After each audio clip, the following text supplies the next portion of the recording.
اونٹ کی بلندی سے گری.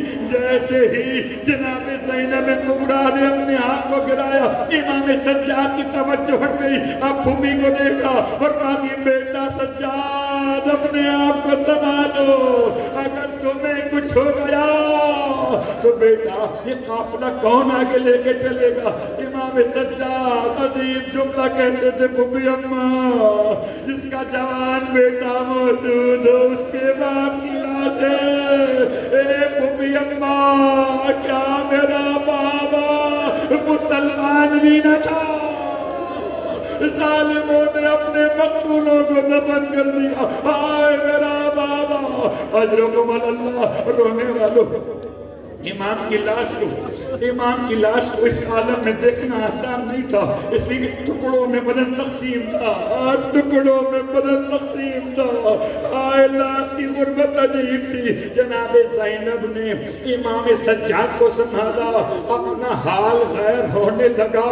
بھائی کی لاش کو دیکھا, ایک مرتبہ آسمان کو دیکھا, فرمایا واہ محمدہ صلی اللہ علیہ ملیک السماء. نانا رسول اللہ آپ پر تو آسمان کی ملائکت درود پڑھتے تھے. وہذا حسین کا, نانا یہ تیرا حسین ہے.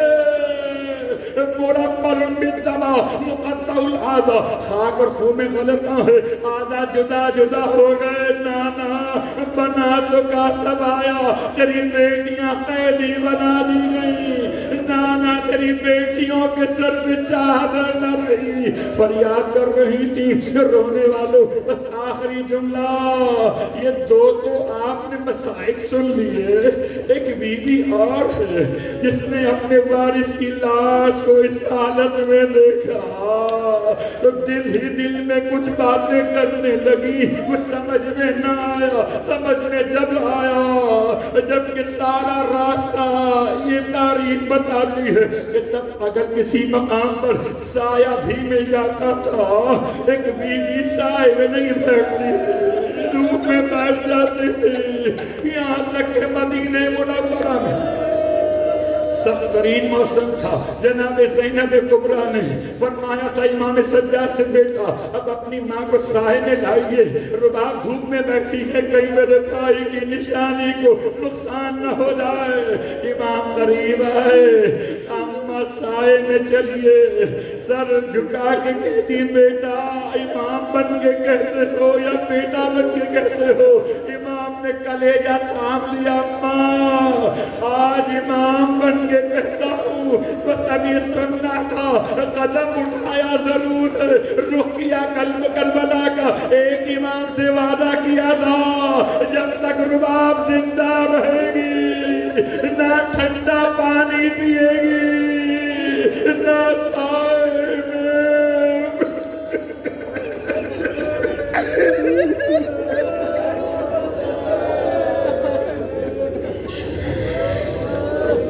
اللهم صل على القوم الظالمين.